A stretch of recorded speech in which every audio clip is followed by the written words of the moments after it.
Maintenant que nous avons notre MPU. MPU, c'est ça, modèle positif unitaire. Le but, ça va être de découvrir, de retrouver donc le collet anatomique. Donc la limite cervicale de la couronne qui est enfouie donc sous notre plâtre. Et là, le plâtre, lui, il représente quoi? Il représente juste le collet physiologique. Dans l'optique, ce modèle-là, donc c'est celui-ci, vous verrez après dénudage, et celui-ci, c'est les mêmes. Vous allez voir comment elle va ressortir la limite. La limite, c'est pas moi qui la crée. La limite, elle est dessous. Donc là, on va procéder en deux étapes. Première étape, alors je ne mettrai pas l'aspi pour... Première étape, on va éplucher. Ou vous épluchez avec une grosse phrase en textile, ou avec une autre phrase boule, ce que vous voulez. Moi, habituellement, je ne travaille qu'avec une seule étape, je le fais directement. Mais pour vous, on va éplucher. Donc, on prend notre phrase, et on va passer par en dessous, jamais par le dessus. Parce que si je passe par dessus, je risque de bouffer ma limite cervicale. Donc, jamais on va attaquer comme ça. Il va falloir que je prenne par dessous. Il va falloir tailler pour arriver à la limite cervicale, mais tailler à peine. Je ne veux pas que, sous mes moignons, admettons, comme on va arriver, je fasse ce qu'on appelle des gorges. Que du coup, je fragilise mon moignon et qui risque de casser. D'accord? Donc,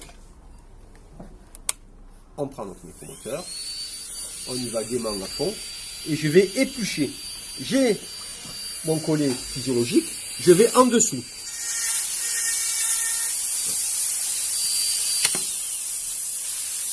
La blague.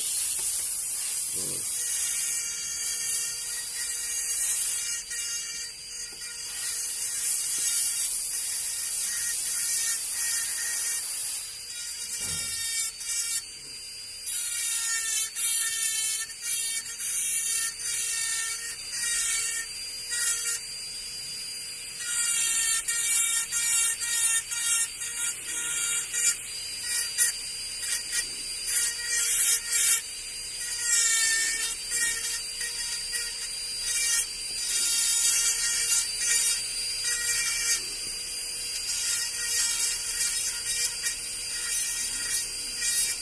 Voilà.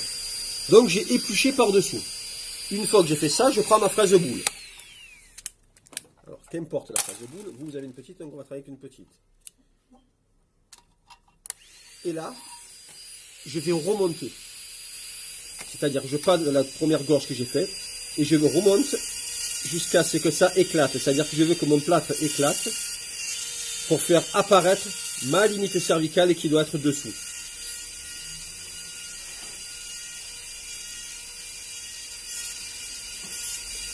C'est une étape de précision, il faut faire attention. Vous voyez, hop là, vous voyez, le morceau est tombé, ma limite, vous voyez, elle apparaît dessous.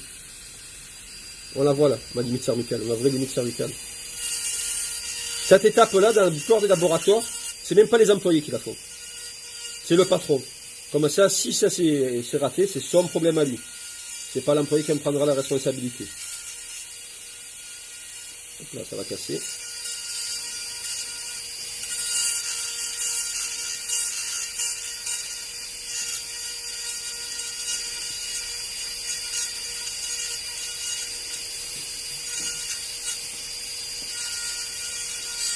Il faut vraiment que je voie un liseré. Hop.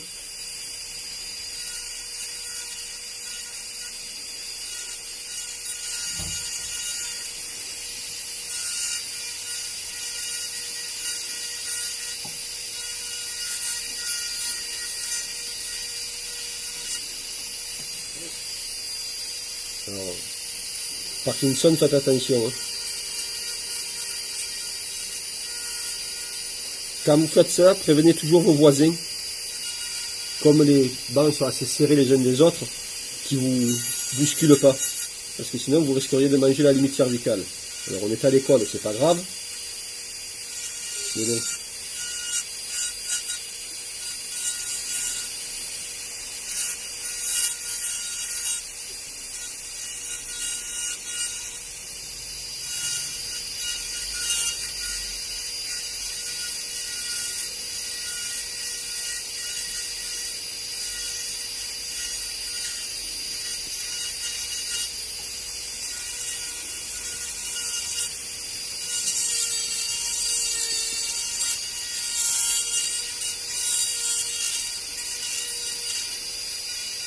Donc n'oubliez pas l'aspiration, le masque et les lunettes de protection.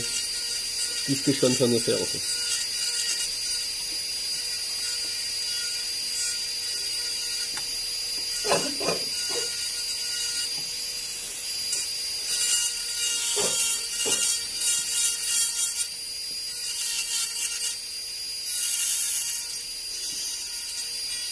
Vous voyez que j'attaque toujours par en dessous, hein, jamais par dessus. Hein.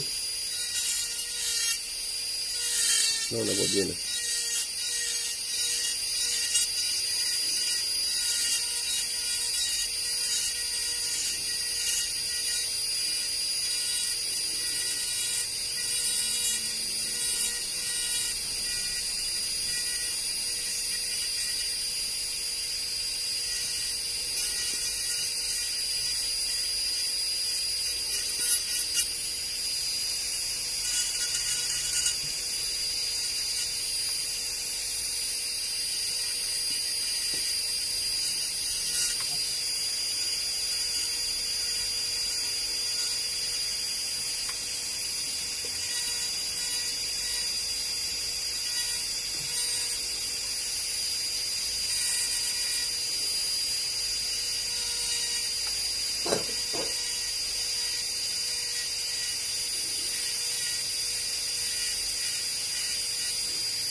Voilà.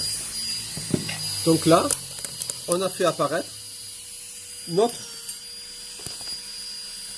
limite cervicale à ce niveau-là. Si on compare ces deux modèles-là, c'était les mêmes. Ça c'est avant, ça c'est après. On voit bien que la longueur paraît plus longue là que là. Pourquoi? Parce que j'ai fait sauter mon collet physiologique, ma gencive, et je me suis mis à ce niveau-là. D'accord? Une fois qu'on a fait ça, vous pouvez reprendre votre fraise qui était un peu plus grosse pour affiner en dessous de ce que nous avons fait avec une fraise un peu plus conséquente pour qu'il y ait moins d'à-coups.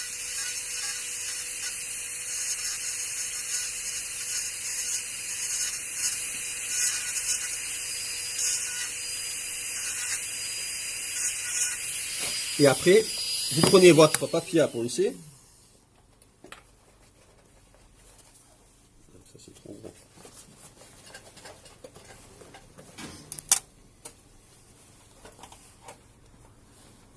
Bon. Sur mon bureau aussi. Là. Okay. Je t'enfonce un petit morceau. Je te le rendrai. Parce que comme je suis d'une ancienne génération où on met tout à la bouche, en tant que prothésiste. Vous humidifiez et vous passez juste en dessous. Juste pour que ça fasse bien propre.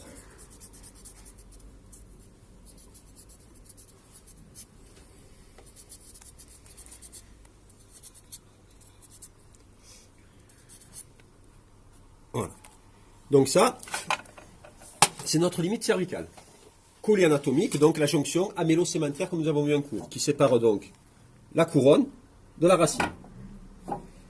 C'est quelque chose qui est creux en dessous, mais qui reste épais.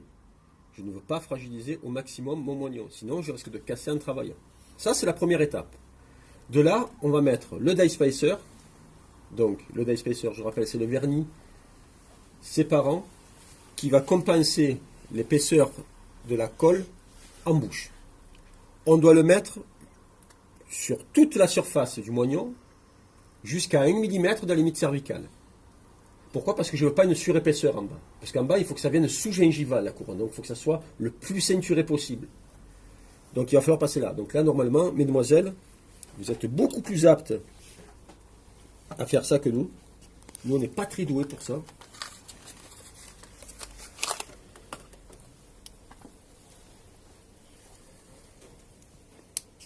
On va voir si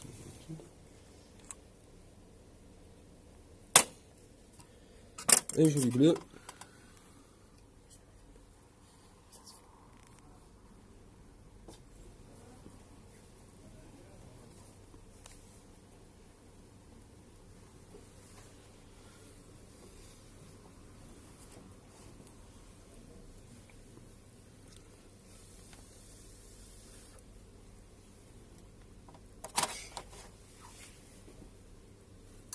Donc ça, voilà.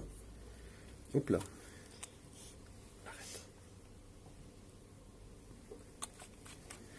Donc cette fine épaisseur qu'on va mettre, donc ça doit être écrit, c'est au 20 microns. Ça doit juste compenser la colle.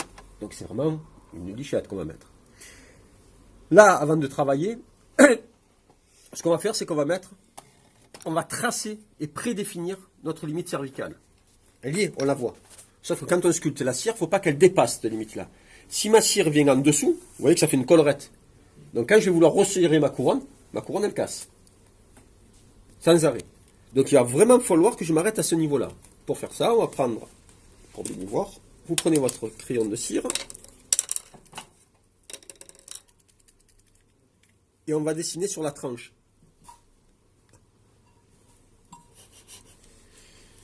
Ah, c'est pas grave. C'est-à-dire, je ne veux pas la pointe, je veux que vous preniez la tranche et qu'on fasse ça. En frottant sur les côtés, la limite cervicale, vu qu'elle est bien dessinée, parce que nous l'avons bien fait ressortir avec notre fraise de boule, ça va marquer une limite périphérique tout autour.